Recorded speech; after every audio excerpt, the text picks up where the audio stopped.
China is undoubtedly an economic superpower.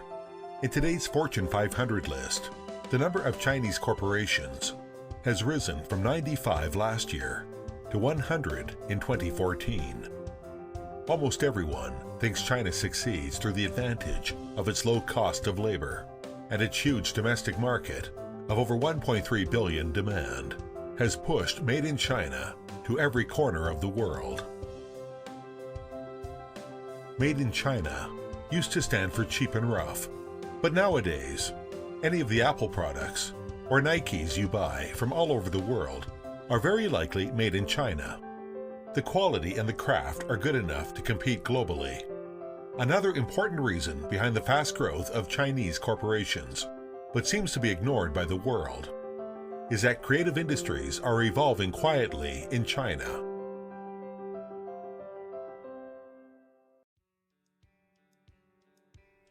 In September 2014, we interviewed a model management company in Shanghai. This was a large foreign company. We asked a group of young people from all over the world what they thought about creativity, what creative meant in their eyes. Which do you think is the most creative place in the world? Well, I think one of the most creative places in the world is where I'm from, actually, the United States. I would say it's Germany. Israel, French, Paris, Italy. Japan also. Italy has so many nice movies, and for example, Malena, Monica Bellucci, and great brand like Prada. Because Germany is very famous for house music, and house music, for example, is developing very, very fast. And I would say the best artists, the best creative people are coming from Germany. From France, I can realize that the brand Louis Vuitton. Canon 对 Sony. Film, I would say, yeah, probably Lola Rent is. Because let's take an example of one of the cities. It's Tel Aviv.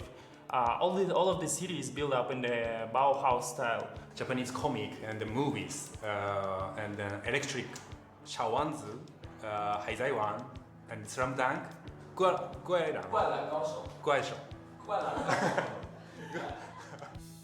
There is actually a very simple standard for people to judge whether a country is creative or not. It might be a movie or a product. In the past, China has been known to the world for the Great Wall and pandas. In the future, if we want to be remembered by the young people, it might be because of one movie or one product. This will be the creative style that represents China. China's creative industries are evolving quietly, so this might be ignored still. But when we ask them about China's unique element of creativity or of corporations, they could still feel it. I think everything grows so fast here. They're working hard, but they are so fast. Very, very fast. 太快了都需要闲的感觉 Slow down a little bit. 慢一点 Enjoy life more. Don't do this mass production, maybe a little bit less, but better quality. Even though the Chinese creative industries are evolving very quietly, they still feel how fast China is growing. Velocity is the trademark of the Chinese creativity. If you want to know about China, you need to learn why China focuses on speed. But if you want to understand China fully, you have to know that it has much more than just speed.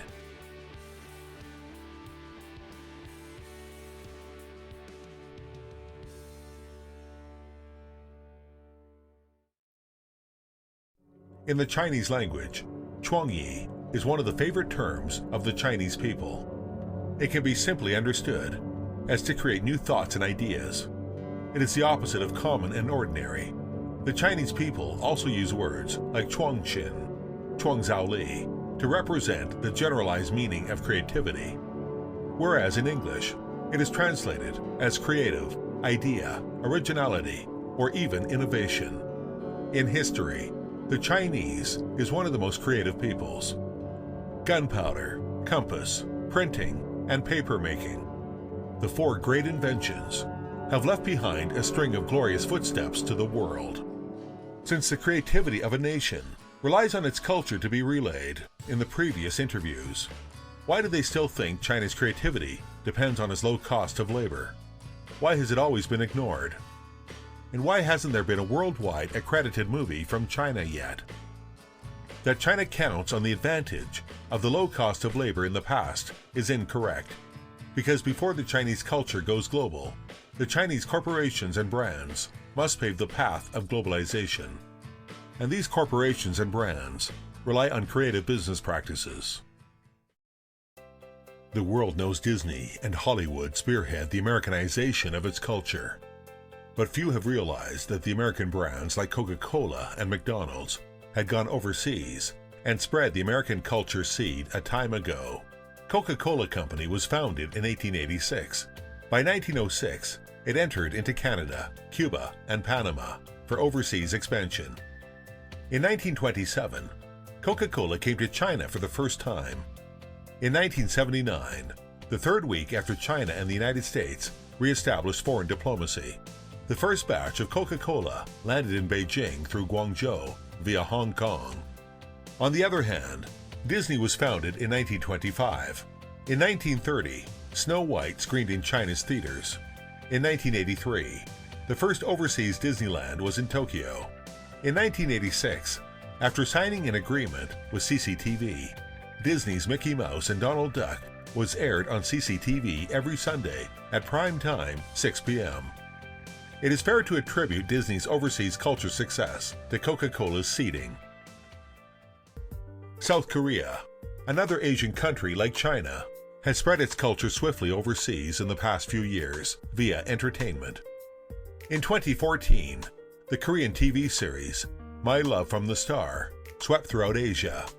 It became the #1 hottest searched word in several countries. But the success we see today is actually the heavy lifting done by Samsung Electronics and Hyundai Motor and other Korean enterprises over the past few decades across Asia, and with their core values and culture to the users through their products. 在今天，在很多人都在仰望迪士尼或者好莱坞，它所有这种文化产业带给全球的影响的时候，其实很少人去想到，今天为什么迪士尼跟好莱坞它会影响到全球，是因为在可口可乐跟麦当劳比它更早的全球化。我们可以用一个比喻文化跟商业创意的关系。我认为一个文化呢，就相当于一个蛋糕上面的奶油，而商业呢是下面的蛋糕。在数字时代，我们可以去比较，一本书也好，一个电影也好，它可能只能在1年当中一个时期对你产生一点影响。但是呢，如果我们想象一下，无论是你的产品、手机或者家电或者一台汽车进入你的市场，跟那些电影电视相比较，这些产品是每天每一时刻都跟你在一起。那些商品代表国家意志的产品，它更能够给你一些文化的传递。In 1982, Coca-Cola acquired the Hollywood film group Columbia Pictures. It immediately topped the news buzz in Hollywood. Robert Goizueta, the president of Coca-Cola, believed that in order to further Coca-Cola's strength, they must add cultural taste to the brand, while consolidating its iconic American image. Likewise, Japan also employs its cultural products to reinforce the nation's business status. Back in 1968, partnering with the then world's largest record company, CBS, Sony established a joint venture, CBS-Sony. The revenue has risen from 700 million to 110 billion yen in a span of 20 years. In January 1988, at a staggering $2 billion, Sony bought off CBS's record business in over 40 countries and became one of the world's largest record groups. Music brought to life the Sony Walkman in the 1980s and had been worldwide for over 30 years. Whether it is movie or music or other cultural products, there is always a powerful company from behind lending its support and magnifying its products. It takes time for China's own outstanding companies and brands to go global. Although China currently has several companies listed in the Fortune 500, most of them are resource-based or trade monopoly enterprises. They get to expand to the current scale because of China's huge domestic market. However, their products are scarcely known to the foreign consumers. But things are changing in the next round of competition. The Chinese enterprises will display their business creativity and velocity. Business creativity arises from and is led by the corporations and their organizations. Its goal and mission is to deliver business value. Because of the developed market economy, business creativity is very mature in capitalistic countries in Europe and America. Currently, Apple Incorporated, founded in 1976, is recognized as the most creative company in the world. Apple is a representative of business creativity and a model of industrial design. Its core idea in business creativity is to produce perfect products, with the in-depth analysis and research provided by its product design team. Through the industrial design, user experience, and technological innovation, all highlight the final standard of Apple's creativity, which is, the users love your products. Whether it is a MacBook, an iPod, an iPhone, or an iPad, they all made Apple Inc. gain both fame and wealth. In the year of 2013, Apple Incorporated's annual revenue was $170.91 billion. Over 150 million iPhones were sold that year, with a net profit of $37.037 billion. More than $600 billion in market value was gained, making Apple a definite superpower in business. Likewise, on the road, Chinese corporations are also growing rapidly. Lenovo, founded in 1984, was originally set up by 11 engineers with an initial capital of just 200,000 RMB that was invested by the computer department of Chinese Academy of Sciences. In 2013, Lenovo became the #1 seller of computers and the biggest PC manufacturer in the world. By March of 2014, with a turnover of $38.707 billion, Lenovo successfully entered the Fortune 500 list. 62% of its income was from overseas, and it made third place in the PC market of the United States for the first time. The percentage of market share of Lenovo in the American PC market was up to 10.8%. In Brazil, it also made a new record of 15.1% of the Brazilian market share. Japan was the biggest buyer in Asia-Pacific market, with 25.8% of the market's leading position, while in Europe, Middle East, and Africa, it reached 14.8%. Almost in every area, the percentage went up to double-digit share of the market, becoming one of the top 3 companies worldwide. It also became the #1 seller in 12 major markets, such as Germany, East Europe, Russia, and the like. Back in 2004, when Lenovo acquired and merged with IBM PC, its turnover was only 22.55 billion Hong Kong dollars, only 1/9 of today's figure. Most of the media had a pessimistic view of this acquisition, believing that Lenovo was expanding at a speed that was too fast for it to cope with. However, today Lenovo has proven its success. More importantly, the logo of Lenovo has appeared to every consumer's eyes all over the world, along with every single Lenovo product. It is prepping the future to bear and deliver Chinese culture. Behind all of this are Lenovo's outstanding business creativity teams, especially the product designing team's hard work. In 2013, Lenovo won the Best Design Award at the world's most prestigious industrial design award, German Red Dot.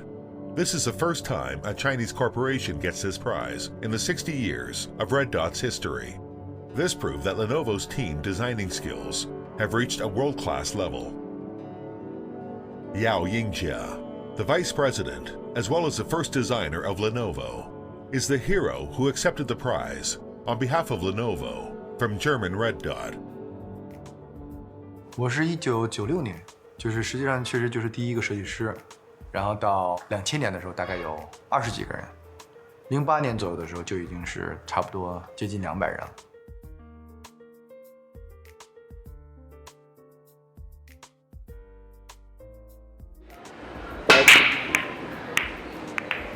那中国和其他国家的设计师最大的不同，我觉得还是他们对于生活方式的理解不同。我们组建一个国际化的团队的目的，也不是为了把国籍放在那儿看起来很好看，而是希望它有不同的文化的背景的碰撞。当你的工作的元素里面充满了不同的文化和不同的人才的这种客户独特视角的时候，那是一件很enjoy的事情。而中国的一些设计人才，或者是在中国这样一个特殊的高密度成长的一个市场里面，它是可以体验到的，并且引发很多的思考，并且形成很多的积累。我们谈到效率的时候，其实我们不能简简单单的去追求效率，而应该去看它的领先性。我也经常把它说，如果是一个成熟的企业的话，如果它能够提前的去做这种前瞻性的预研和技术积累的话，然后能够经过一段时间的孵化，上市的时候它仍然是领先的，甚至是引导了一个新的市场的话，我觉得这样的一个企业的综合的研发和它的创新能力才是一个比较好的体现。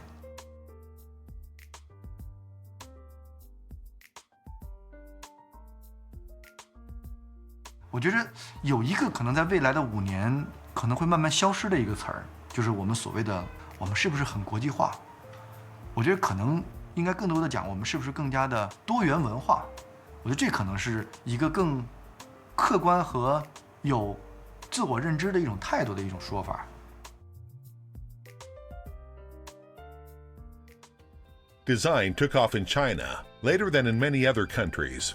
The Art Center College of Design in the United States, which is mostly famous for industrial design, such as transportation and automobile design, was set up in 1930. The history of the Rhode Island School of Design can be traced back to 1877. But in the early days of New China, there weren't any design schools that focused on teaching or training business creativity. In 1960, the Chinese National Ministry of Light Industry set up the first industrial design major, the Light Industry and Daily Modeling Art Design degree, in Wuxi Institute of Light Industry. In 1995, modern-day China, it was expanded into the first design college, the Design College of Zhengnan University.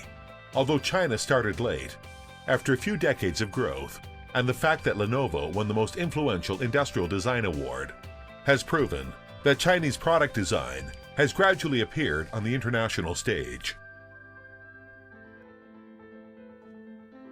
Walking into Huawei's Research and Development Center in Shanghai, you will be amazed how both of their hardware and software are just as good as other foreign research institutes. And this is only one of the 16 R&D centers Huawei has all over the world. Huawei has 26 years of history. It is a representative of one of the earliest state-owned enterprises that had been privatized. In 2013, Huawei's annual turnover was 239 billion RMB, roughly around 40 billion US dollars.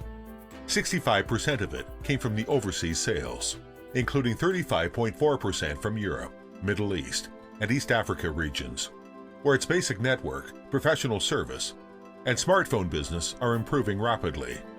16.2% of it was from the new market in Asia Pacific, and 13.1% of it from Latin American countries in the American region, where the basic network business and the consumer business continues to grow strongly. Huawei's birth and growth is very different from other corporations. Bruce Lee is the vice president of Huawei, in charge of the most competitive product line, mobile phones, as well as the high-end series phones, product strategy, research, development, and integration. He joined Huawei as an engineer in 1998. Between 2009 to 2012, he released Ascend P1 and Ascend D1 to the global market and succeeded. His mission is to research and develop and design products that can succeed all over the world.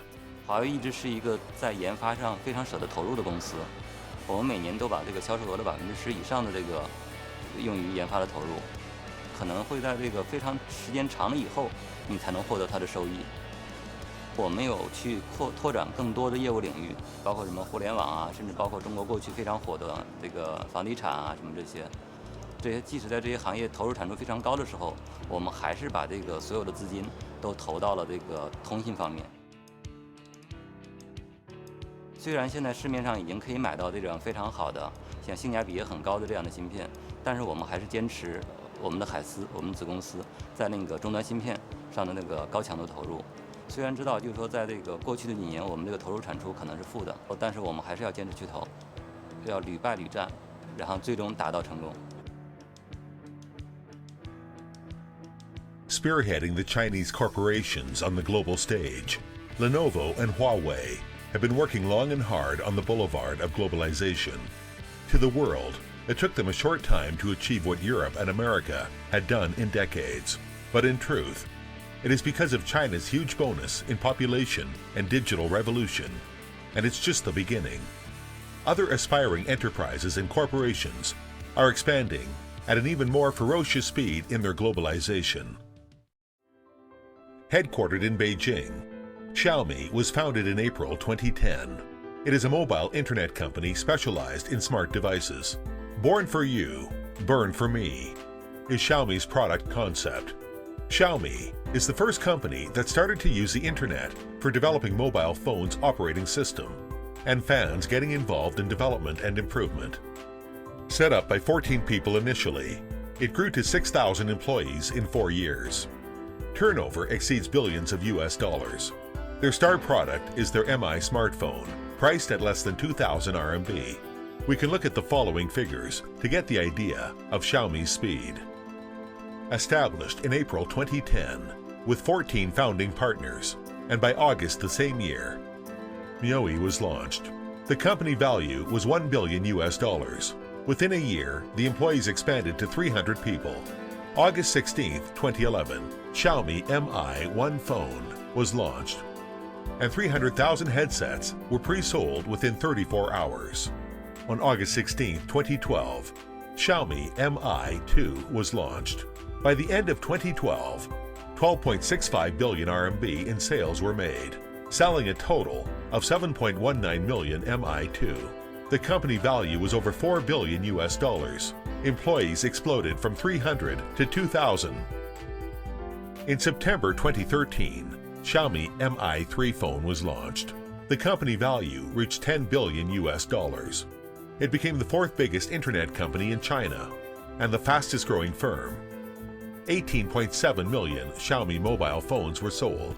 Xiaomi TV Box became popular online with an annual sales revenue of 31.6 billion RMB.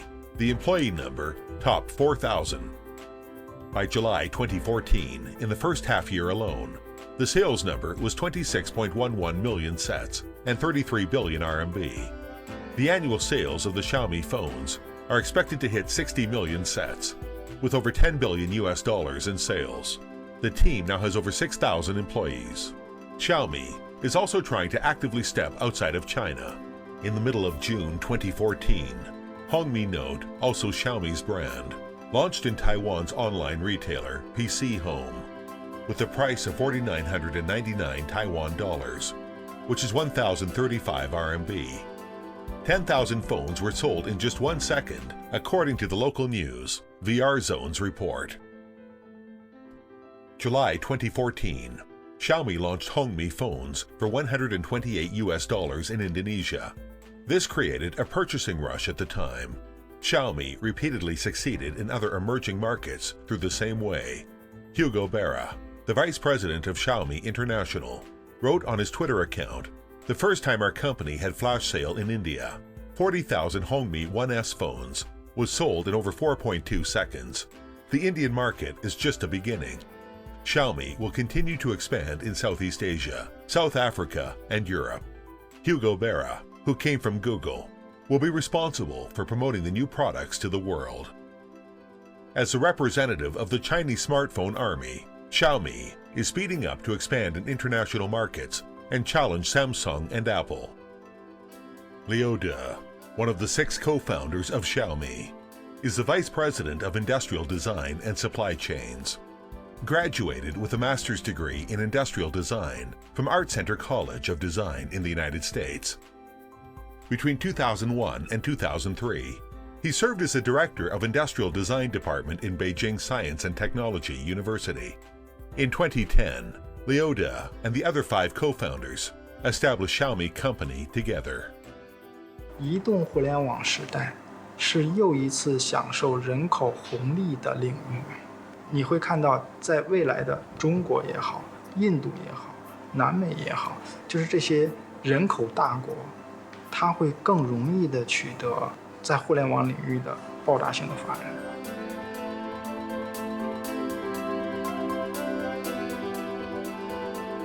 经天我觉得是中国的市场需求到了，所以你能看到各个公司都重视，设计公司都比原来活得更好，然后政府的政策也开始倾斜这个领域，所有这一切都是源于市场的需求和竞争到了今天这一步了。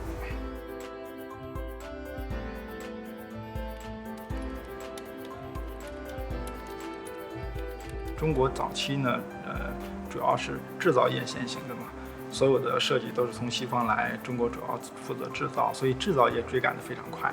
那现在慢慢的从中国制造向中国创造转型，所以再下一步可能我们往上追的是中国的企业的创造力和设计能力。我觉得这是很正常的，这是一步一步，你总是要先做出产品来，先活下来，壮大起来，然后再慢慢的做精品，慢慢做有自己风格的、有自己设计的、有自己特点的产品。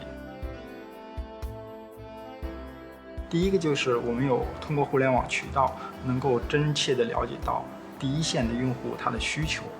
第二句话是说，我们也是通过互联网渠道能够动员第一线的用户参与到小米产品的设计里来。第三个优势是我们可以向大家提供精品的产品，并且性价比很高。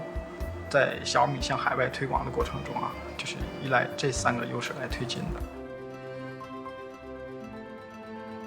我们今天如果用价格来定义高端手机，这是不正确的，因为手机高端与不高端是跟它的配置、性能、外观、工艺，跟它是不是价格卖得贵是两码事。所以小米因为没走传统渠道，是完全互联网渠道的，我们上来就比别人省了1半的费用，所以说价格已经不是来评价一个手机是不是高端的指标了。比较这几家公司的话，就是苹果和三星，他们理论上说都是属于上一个10年里非常优秀的公司，下一个10年里是不是属于他们，那完全看它是不是能顺利的转型，能够满足下一个10年的需求。但小米从一出生开始，它就是属于下一个10年的公司，我觉得应该这样理解这个。When we interviewed Liu De, he said that demand is awakening, and this is a particularly critical point. A 2013 report from the World Bank calculated GDP according to PPP. Since the 1980s, in just over 30 years of history, China's GDP has grown by 47.4 times, while Europe, Japan, and the United States grew by merely 4.3, 4.1, and 4.3 times. But the gap between China and them has shortened from around 40 times in 1980 to only 4 times today. As Maslow's theory of necessities has stated, when people are still focusing on their physical needs and safety needs, creativity culture has no soil to grow. With the growing of our GDP, China's consumer demand is awakening, the time when the market is fully activated. It is also a huge opportunity for the promotion of business creativity. Tencent is the most successful Chinese internet company. Headquartered in Shenzhen, it was founded in November 1998. Provides users with one-stop online life services as the goal. It provides internet value-added services, online advertising, e-commerce, and more. In the second quarter of 2014, its communication tool QQ's monthly active accounts reached 829 million. The highest number of concurrent users online reached 206 million at its peak. It is China's most influential mobile internet company. Tencent currently has a team of more than 20,000 people, more than 50% of which are R&D personnel.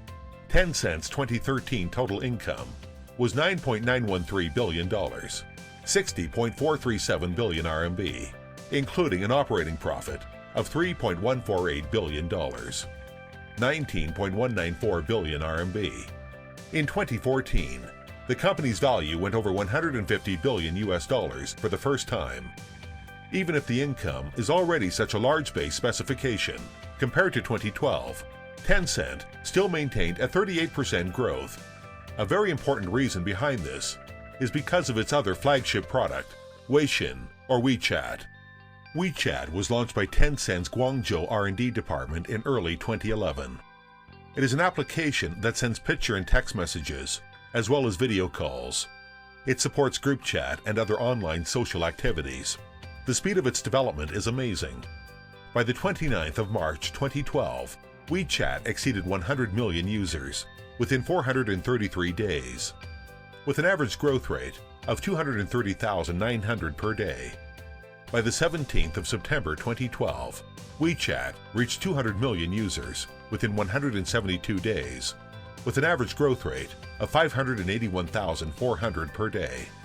By the 15th of January 2013, WeChat reached 300 million users within 120 days, with an average growth rate of 833,300 per day.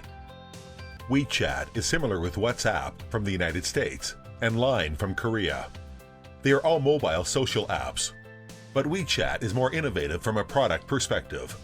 It is featured with moments, public accounts for corporations, combined with mobile payments, and well-designed personalized features, such as Shake, which have been welcomed by users. It can be said that WeChat is truly an international perspective app that has the ability to compete internationally. Also, because of this, in April 2011, the English name of Weixin, WeChat, officially entered overseas markets. The same year, in October, WeChat started to support traditional Chinese language interface and allowed users from Hong Kong, Macau, Taiwan, the United States, and Japan, these 5 regions, to bind a phone number with their WeChat accounts and added an English language interface. The same year, in December, WeChat implemented support for SMS registration in 100 countries worldwide. In Southeast Asia, including Hong Kong, China, Taiwan, China, Singapore, Malaysia, Thailand, Vietnam, Indonesia, and India. Both Apple App Store and Google Play, WeChat is in their top 20 download lists. And once in Taiwan, WeChat was number 1 in both of the downloading lists. WeChat's international team is a team with only a few dozen employees, but relying on the technological innovation advantage of their products, as well as a determination of globalization of Tencent, WeChat launched a rapid globalization offensive. Before entering every country, WeChat makes improved products for the local markets very quickly, combines them with their local culture, and makes suitable advertising plans for the local markets. Another reason why it needs to be so fast is because competition in internet products is very heated. If they lost the first mover advantage, as a follower, it would be very difficult to go beyond and seize any market share from WhatsApp and Line. On August 15, 2013, the number of WeChat overseas users exceeded 100 million. During the 2014 World Cup in Brazil, WeChat signed the Argentinian national team captain, Messi, and Brazilian national team player, Neymar, as a spokesman, advertising WeChat's online activities on TV all over the world in prime time, and expanding users worldwide. Meanwhile, within the shortest possible time, shot dozens of ads showing on TVs of different countries and regions. In every advert, they use the most popular local celebrities and local creativity to get close to its users, especially in Thailand, Indonesia, Malaysia, Philippines, India, and Italy. The markets had great response. By the end of the second quarter of 2014, the combined monthly active accounts of Weixin and WeChat has reached 438 million. Compared to the traditional manufacturing industry, relying on products and sourcing mode, WeChat only took 36 months, entering into more than 100 countries. Not only was just speed, but also behind their successful marketing strategies, brilliant products, and their perfect execution. Whether it is Lenovo, Huawei, Xiaomi, or Tencent, we have seen that in the field of product innovation, China has already stepped onto the international stage. In addition to the progress in product innovation, Chinese enterprises' marketing business creativity is also quickly catching up. Many great product ideas ultimately fail in the market due to insufficient marketing support. Chinese companies are increasingly aware of this, so besides adhering to product innovation, they pay more and more attention to enhance the brand and business creativity of advertising. The advertising industry in the early stages of socialism, after the founding of New China, was not open. China's first commercial appeared in 1979, after the economic reform and opening up began. On January 4th, Tianjin Daily published China's first newspaper ad. On January 28th, Shanghai TV showed the first national television commercials. In March and June, CCTV and People's Daily followed by running commercials. Therefore, the modern advertising and branding theory and systems in China both came from Europe and America. At that time, commercials and business ads were newborn, and there was no professional basis or talent. In 1983, Xiamen University opened China's first advertising department. In the same year, Zhongshan University became the first school in China to recruit students in marketing and sales. The world's top-ranked marketing department at Northwestern University in the United States has its history tracing back to 1903. Thus, in nurturing talents, China started 80 years later. Meanwhile, the U.S. modern advertising industry has developed more than 100 years. From the U.S. drama Mad Men, we can see that the advertising industry in the 1960s in New York was already booming. And nearly 20 years after that, China is just starting from scratch. There are 3 international foray advertising firms that have a very strong influence on China. One of the 3 companies is Ogilvy & Mather.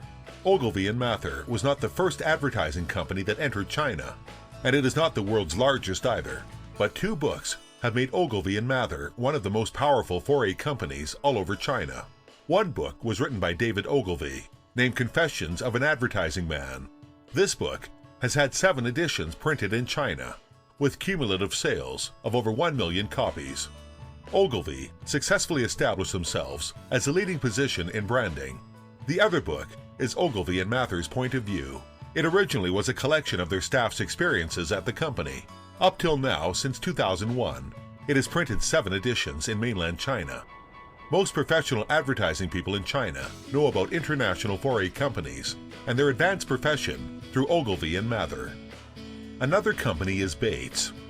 It brought unique selling proposition, USP, to China. This theory was introduced and became a well-known classic strategy in advertising industry at that time. The last company is Zenith, which was formed in October 1996 by the merger of 2 media departments of Saatchi & Saatchi and Bates, 2 of the world's leading foray advertising companies. In the following 20 years of developing, this model successfully became a giant amongst Chinese media corporations. It should be said that these international foray advertising companies have taught us the knowledge of advertising to make Chinese enterprises understand how to market and position their brand. For example, we should mention Procter & Gamble. Procter & Gamble is the world's largest advertiser. In 2013, its global revenues were up to $85.12 billion US.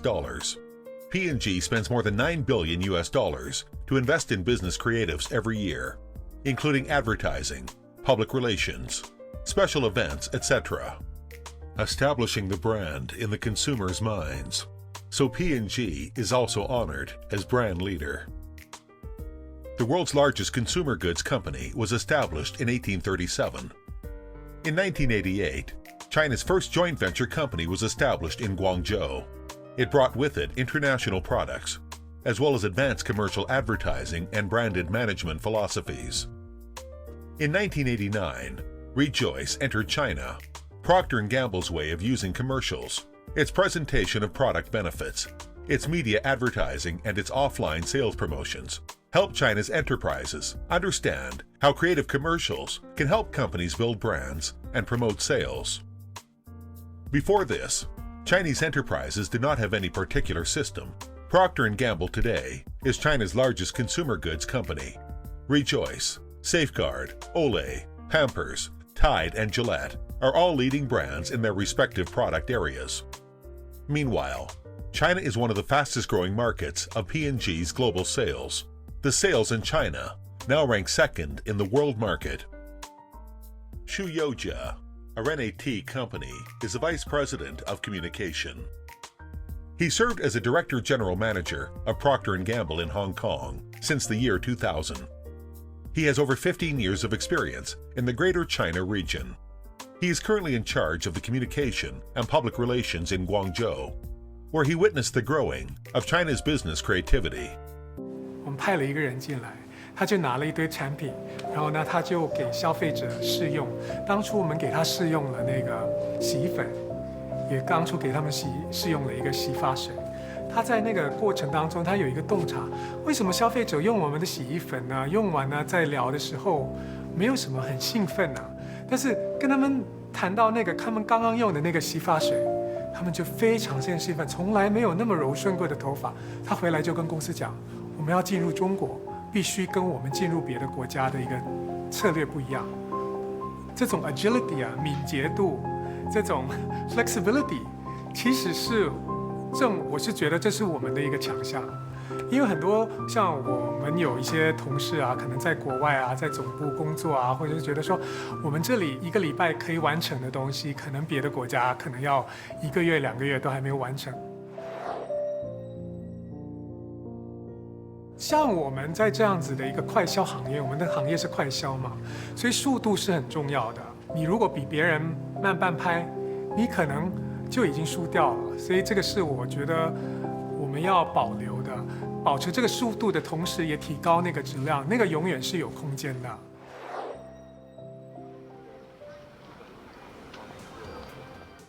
Compared to these international brands, Chinese companies are learning and growing very fast too. So far, among many excellent companies in China, a lot of their marketing and business creativity decision makers, CMOs or VPs, came from some international companies' background. They have rich international corporate brand management and marketing experience. But what they pursue is not only requiring these business advertising creativity to help brand building in the long term, but also to help the sales in the short term as well.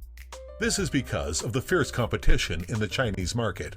The rise of Chinese digital media gives Chinese companies the second opportunity to catch up with others. China is the world's second largest market for internet companies, after the United States. Every successful American internet model can be found in China. Plus, China has become the world's largest smartphone market, which has become the world's internet advertising and marketing's experimental field. No matter in search, video sites, social platforms, games, or mobile, many of China's cases are very creative and advanced in the world. In 2012, Hollywood famous director Michael Bay's movie, Transformers: Dark of the Moon. You may notice there is a Chinese milk brand that is clearly placed. This so-called Shuhua Milk Corporation, Yili, is China's largest dairy group. It is also one of the world's top 10 dairy corporations in Asia. It was originally just a local Chinese co-op farm in Hohhot, but it developed very fast ever since. Since 1993, Yili focused on brand building and marketing, resulting in the first half of 2014 with about $4.5 billion in revenue, 27.471 billion RMB. Meanwhile, Yili overseas business development is also quickly expanding, setting up as a top-quality milk provider all over the world. Yili took the opportunity of the Transformers China release through product placement and content marketing, making a very successful marketing plan and receiving a great return. Finally, from another perspective, through collaboration with a worldwide influential movie, it started a marketing and brand building campaign on the world stage, reflecting the confidence of the Chinese brand. While these branding corporations are fighting in the front, behind them, advertising, media, design or manufacturing companies are all in close collaboration. They are also the most important force in business creativity service. The world's largest communications group, WPP, was established in 1986. Under its name there is Ogilvy & Mather, JWT, Y&R, Group M, Waves, and many other professional services companies. With more than 100,000 employees worldwide, in 2013, global cumulative revenues were more than $16 billion. Media contract amounted to over $70 billion. It is a veritable giant. WPP in China has more than 10,000 employees and a lot of offices in many cities. 2013 WPP, China's turnover, more than 30 billion RMB. In the past 20 years, the business creativity talents who came here or trained here were growing quickly. In customer acquisition, strategy, media, and creativity, they all have been growing as well. In the early years, a lot of professional services needed experienced experts from overseas to complete. But now most of the work can certainly be done by the local talents in China. TB Song entered the advertising industry in 1974 in Taiwan. In 1985, Taiwan Ogilvy and Mather was founded. Under his efforts and promoting the United States, Ogilvy and Mather formally entered mainland China in 1991. Ogilvy and Mather is one of the first groups of international foray companies that entered mainland China. Through Ogilvy and Mather, Chinese corporations understood the concept of brand management and how to use modern scientific methods to advertise and spread brands. TB Song is known as the godfather of Chinese modern advertising industry, promoting Chinese business creativities. He has made a great contribution, and he currently serves as the chairman of WPP in Greater China region. 对中国的企业，他在建立品牌的时候，一直有一个迷思啊，在过往觉得品牌可能就是一个知名度，你如何把知名度打响？那慢慢的，大家也开始体认到，比如品牌是一个跟消费者的关系，而且是一个情感性的关系。那如何走进情感性的关系，实际上是对中国企业是有难度的，是有难度。事实上，中国的产品的形象在最近几年已经逐渐在改变之中了。它不是以前的所谓的价钱很便宜，然后质量不好。那当国外的消费者接触到我们的产品，接触到我们的品牌，这个情形就会改善。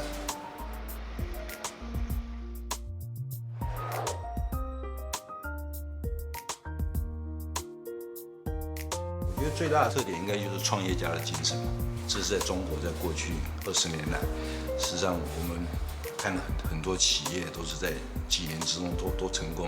事实上，那个最主要就是说，中国这个市场快速的成长的过程有很多机会，所以中国人呢有一群那种创业家，想要成事的创业家就是敢冲，然后抓住机会，然后把事情做成。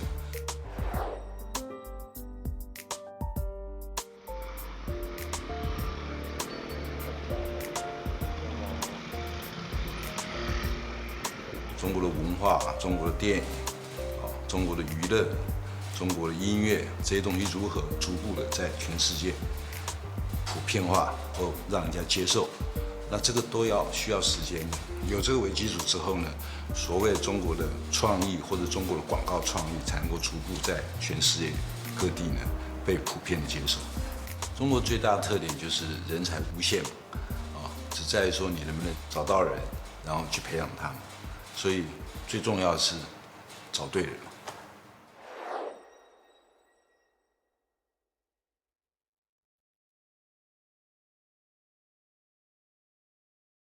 就10年在中国就有很多新的东西出来。Through foreign advertising companies, especially those 4A companies, are the pioneers of China's advertising industry. Local companies grow more rapidly. Along with China's capital market becoming active, we have many listed companies focusing on communication, including Blue Focus. Originally started as a PR company, founded in 1996 and headquartered in Beijing, it has now 23 offices nationwide and nearly 5,000 employees. In early 2010, the Blue Focus was listed on the second board market and became the first listed Chinese PR company.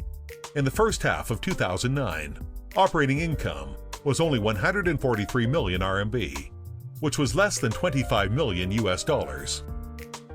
However, the first half of 2014, the number reached 2.6 billion RMB in revenue, approximately 450 million US dollars.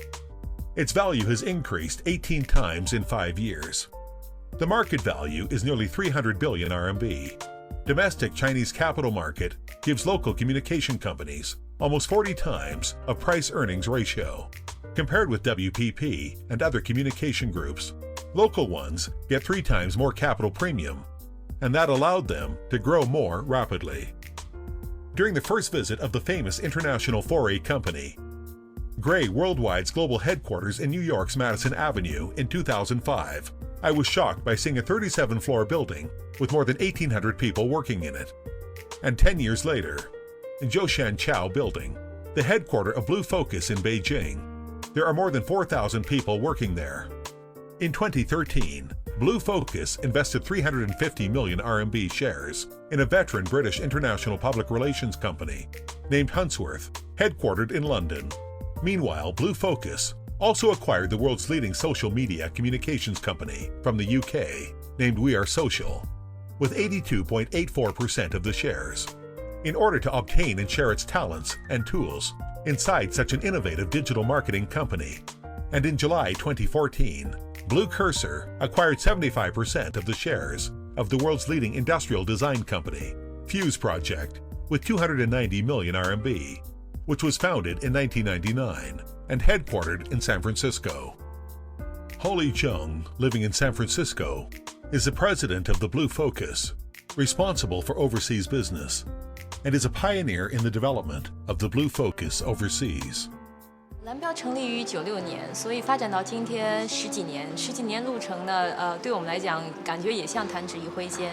那要是从整个国际的这个传播行业的发展来讲，其实不会仅仅是一个跟随者的角色，它甚至在一些方面会是一个这个倡导者和领导者的角色。 我们现在开始做一些全球化的并购，像大家都已经了解到的。那这个中间包括我们在英国有投资2家公司，一家是 Hanfu Group， 这个是一家老牌的这个英国的公关集团。第2家就是 We Are Social。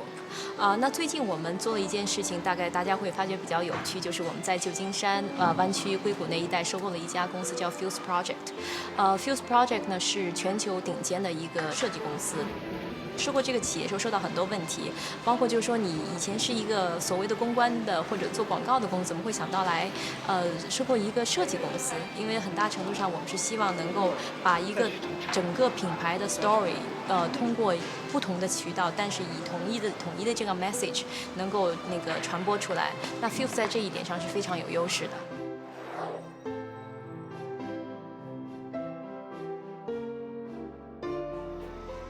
For everything happening in the Chinese business creativity area, Ms. Normandy Madden has the most right to speak. Normandy is an expert in studying and researching the challenges and opportunities faced by the emerging markets in Asia and Europe, especially in China. Not only does she regularly publish the latest Chinese marketing research article and books, but also she is the executive producer of Thoughtful China.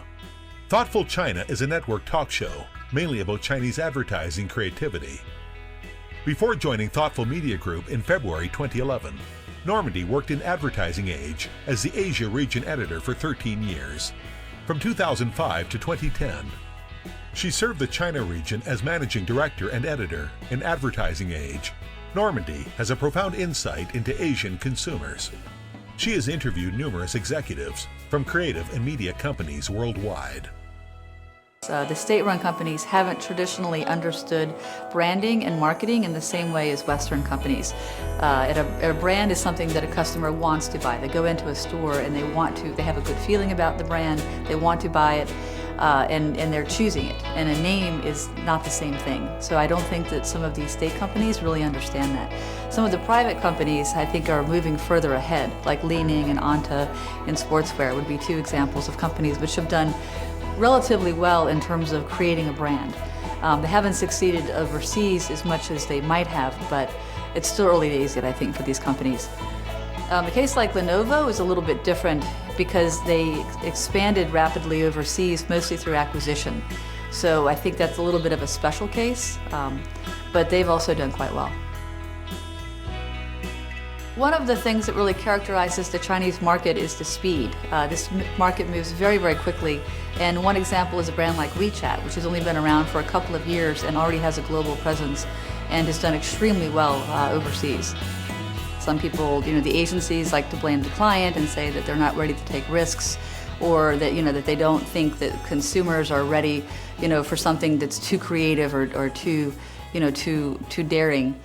And I think it's also a matter of the size of China, because it's such a large market. So, you've got a lot of different sort of cultures within the Chinese market. China's not one country, it's 30 countries. So if you're trying to create an ad or a campaign that will work, nationally, that's a really big challenge. Chinese branding is growing rapidly, especially the private enterprise. They are ahead of the state-owned enterprises. Success of WeChat is seen as part of their own terms. Of course, the biggest problem of Chinese branding currently is talents. For business creativity in China, Due to its special market and culture, companies must learn to be empathetic and patient. BBDO is one of the world's renowned advertising creative companies, established in the United States in 1891. It currently has 15,000 professionals, working in 81 countries and 289 offices worldwide.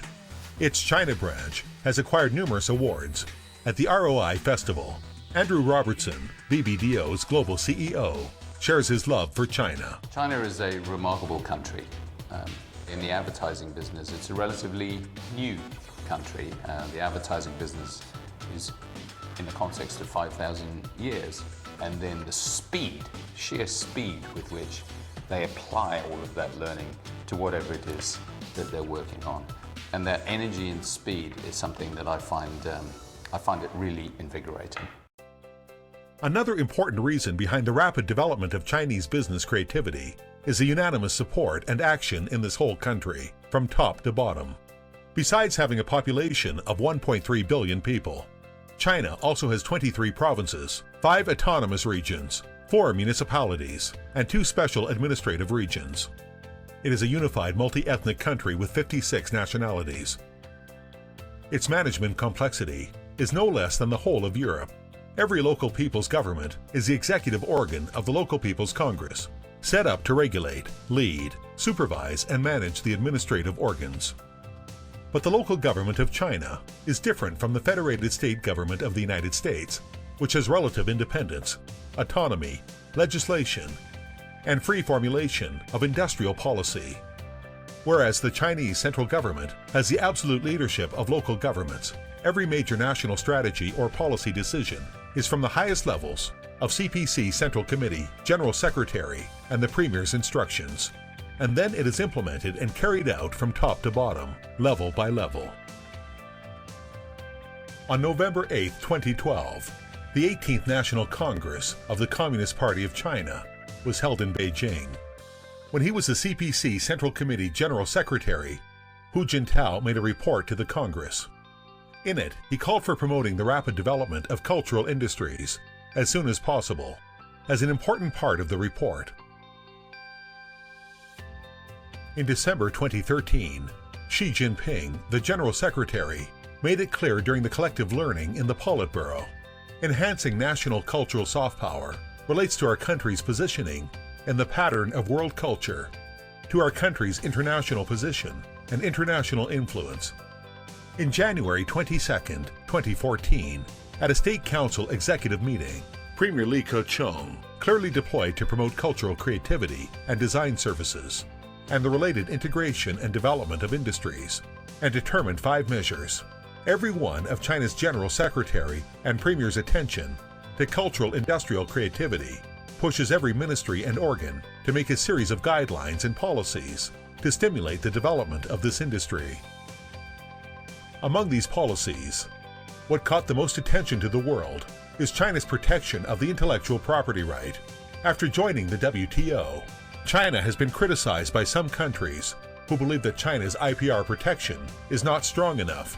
There is no safeguard of the interests of creators, and therefore, it is not good for cultivating the soil of growing creativity. China Advertising Association, founded in 1983, is an institution directly under the State Administration for Industry and Commerce.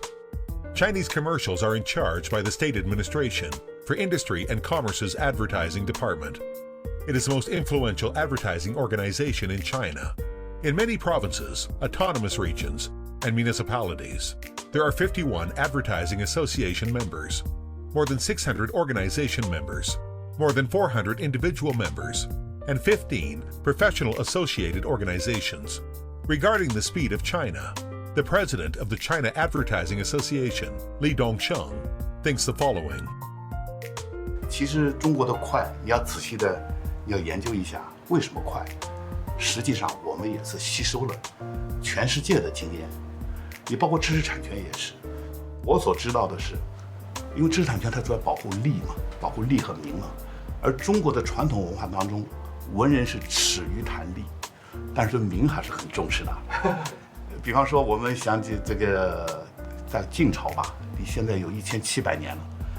当时有个作家姓左的老先生写了一个三都赋，非常有名，后来就引起了我们现在一个成语叫洛阳纸贵，因为他这三都赋写得太好了，人人都抄，在洛阳嘛，所以纸都卖得贵了，洛阳纸贵就从那儿来了。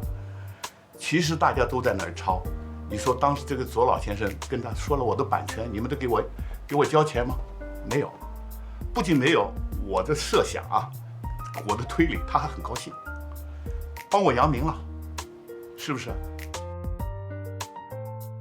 我们的知识产权的发展起点保护，也就是30多年的历史，改革开放以来，所以这30多年，我们能够有立法，而且我想这个很多的国内的、国外的知识产权界的人士都看到，应该说发展的是相当快，但是不否认现在有很多的问题，所以在这个时候，我们一定会去加大知识产权保护的力度。China State Council approved the establishment of the Chinese Patent Office in 1980. In 1998, it was renamed as the State Intellectual Property Office. Back in 1787, the word patent was written into the U.S. Constitution. In 1802, the U.S. National Patent Office was established in Washington. The Chinese government has only 3 decades of experience.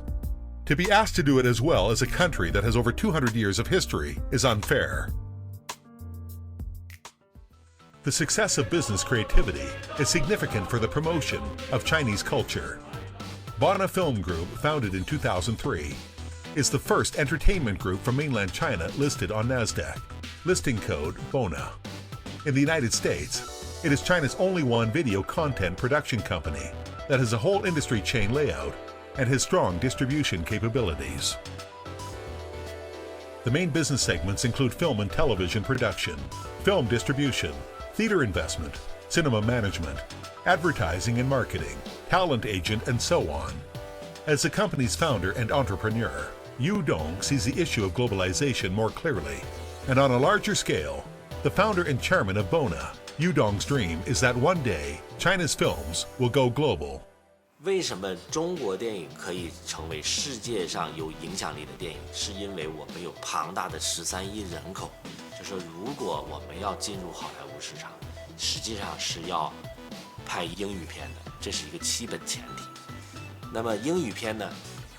这里面又要有中国的故事，中国的人物，因为中国随着改革开放这30年，越来越多的中国人的情感的故事跟在海外发生，我觉得这些呢都是观众要看的，所以就是要投资制作用英语拍摄的这样的题材。换句话说，就是我们找美国导演，要美国写编剧拍中国人的故事。是不是全球化？非常性。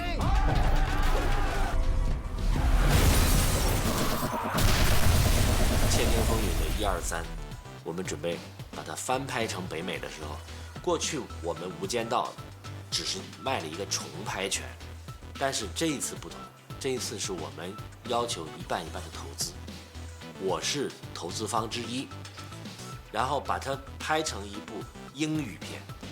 那么故事核是什么呢？是把它的监听、操纵股市、幕后交易，把它变成华尔街的故事。所以这样的一种英语电影，直接进入英语片发行，同时可以作为引进片或者是合拍片，在中国可以发行。电影是融入价值观的产品，你带入你的文化的输出和文化的影响力，在全世界英语片的市场里面放映。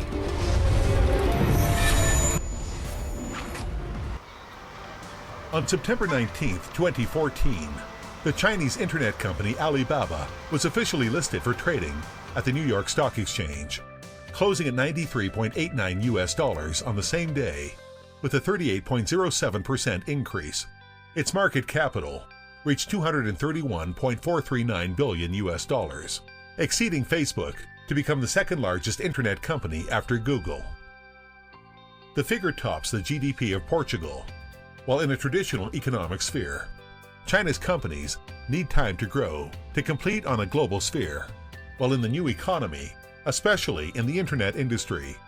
China has 4 seats in the 10 most valuable internet companies in the world, while the other 6 belong to the United States.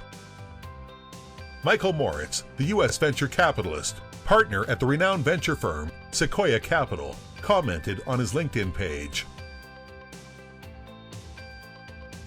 Since Alibaba topping the world's largest IPO, with a market capital of $1.7 trillion worldwide, for the top 50 most valuable internet companies, $530 billion and 15 companies are contributed by China. In 2014's list, there are no Chinese semiconductor, networking, enterprise software, or storage companies. But 10 years from now, everything will be different. An influential persona in the U.S. venture capital industry, Michael Moritz's comment predicted that the Chinese enterprise's globalization will not stop here. They will attract more attention from the world. With its unique speed and rhythm, the Chinese market will continue to grow and expand in the next decades. Many notice how fast China has developed recently, but the hard work, the learning and innovation has much less seen.